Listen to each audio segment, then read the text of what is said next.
Joining me now from Parliament House, but originally from South Australia, I'm delighted to welcome Senator Alex Antic from South Australia, who's already made a bit of a name for himself, but let him make a name for himself again tonight. Welcome, Alex, to Watercooler. Thanks, Nick. Thanks for having me. There are different ways of making a name for yourself. We'll try and do it on the straight and narrow today. Always. Always. First of all, you're in Canberra in a very peculiar parliament. Normally in a sitting week, I'd be in Canberra with you because it's a great opportunity to get together with the colleagues and meet some ministers and lots of other people who've got some great thoughts on policy and have a discussion. We can't do it, right? I'm not allowed in Parliament even if I came down. What's it like there? Well, it's been less, active before. I mean, there was one sitting week, I think the second of the two, where there was almost nobody in the building. So there's a bit of activity here, but really the difference this time is that we've all got masks on in the common areas, and we're all putting them on as we come in and being pretty diligent about all of that. And it's not a bad thing, I suppose. So it's a strange feeling. It's hard to see who's coming down the hallway sometimes, and when you're saying hello to people. But we're back to business. There's no doubt about it. We're back here with a mandate to sort of get the legislative agenda back on track and push it along. So it's business as usual. Well, that's important, isn't it? And I know it's been logistically very difficult. Some of your colleagues from Victoria had to drive up 2 weeks early and quarantine themselves in Canberra, which wouldn't be everybody's favourite place to be in quarantine, but there you are. But it is important, and I don't know what your feelings are, but I think it's so important that the Prime Minister and the Speaker of the House and the President of the Senate have gone to the trouble to do this, because democracy matters, right?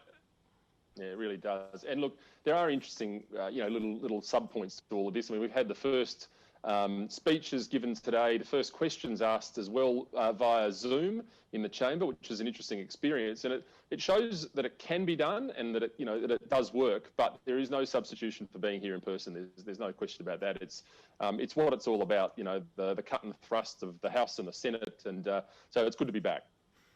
And I think what's drawn our attention to how important it is to look at what's happening in Victoria, where Parliament is suspended indefinitely.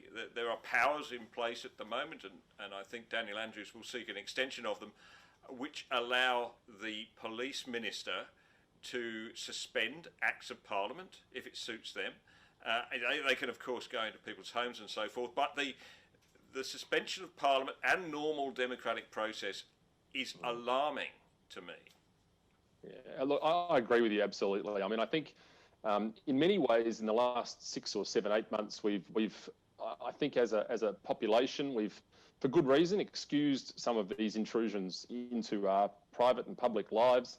Some of the powers that have been passed have been, pretty draconian, really, when you think about our past and our freedom-loving past.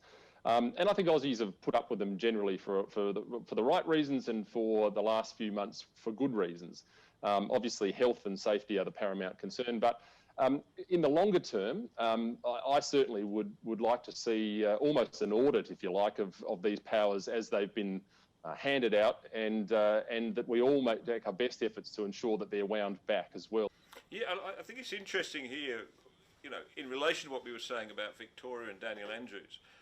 They have emergency powers which have been in force in South Australia, which give many of the same extraordinary rights to authorised officers, as it were. Mm-hmm. But they haven't been used to anything like the same degree, which suggests to me that the problem with these kind of emergency powers is they're okay if you can trust the man at the top, the Premier, and Stephen Marshall, I'm sure you agree, is a very decent and trustworthy Premier.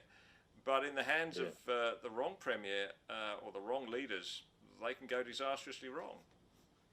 Yeah, and look, it sort of highlights your point quite nicely, in the sense that giving over power in the manner in which we've described does rely, on the person who's the beneficiary of it. And you're right. The entire premise of it in Victoria is that it's been done in a Labor government there and a Liberal government in South Australia, and similar provisions, not exactly the same, but certainly it's very, very reliant on who's at the helm, and we've been very lucky. We've been well governed and well managed. Because one of our biggest export industries, education, is suffering at these times, particularly the problems that universities have, great group of 8 universities like Adelaide in getting in the foreign students, which are really keeping the place going financially. That's and right. look, we want our universities to keep going, but it seems to me they have to address their business model at some point, don't they? I mean, to rely, as Adelaide did, on such a high number of Chinese students in particular, seemed to me not a good way to proceed into the future. No, I think you're right, and I think what this experience has done, one of many things it's done, is it's highlighted that reliance, and of course, having border closures and those sorts of issues do then show very clearly where the weaknesses are, and I think you're right. I think we have, and the university sector has become very, very reliant on that overseas student market, particularly from China. And it does highlight the point that we perhaps need to rethink what our universities are doing, and it's important that universities are involved in the production of research, in the commercialisation of research. I've heard it said before, in countries like Israel, they've used their university sector enormously well by focusing on patents, not publications, and that's a different angle as well. But it's a very important one. I think we're now in what is going to be an economic recovery. It'd be great to see our universities start to climb up the ranks of those universities that are patent producing. At the moment, we don't even have one in the top 100 worldwide for patent production, and that's alarming. So I think there will be some questions asked of the university sector and where they're heading. And we've seen the reports in the Australian today about some of the supposed infiltration of the Chinese Communist Party into our university sector. It's going to be an interesting time for the entire sector on many levels, I think. Things have improved in South Australia, I think, quite a bit, and I think that's largely down to the use of gas, right? Correct. Yeah, absolutely is, and it has. And look, I remember that day vividly. It was quite surreal. In fact, it rolled into a couple of days in the end, and I think it's indelibly marked on South Australian psyche now as one of those events we never want to repeat. It does also raise the issue of the fuel mix and the energy mix for the future, and we've spoken about it several times before, but I'm still a large advocate for investigating nuclear power, and it's on the horizon, somewhere along the horizon, and needs to be considered. There's a lot of benefit in it, and we saw the 2016 Scarce Royal Commission, which talked about the huge benefits that could come for South Australia for being involved in the nuclear fuel cycle, which involves the mining, the energy generation, and then ultimately the storage of the spent fuel.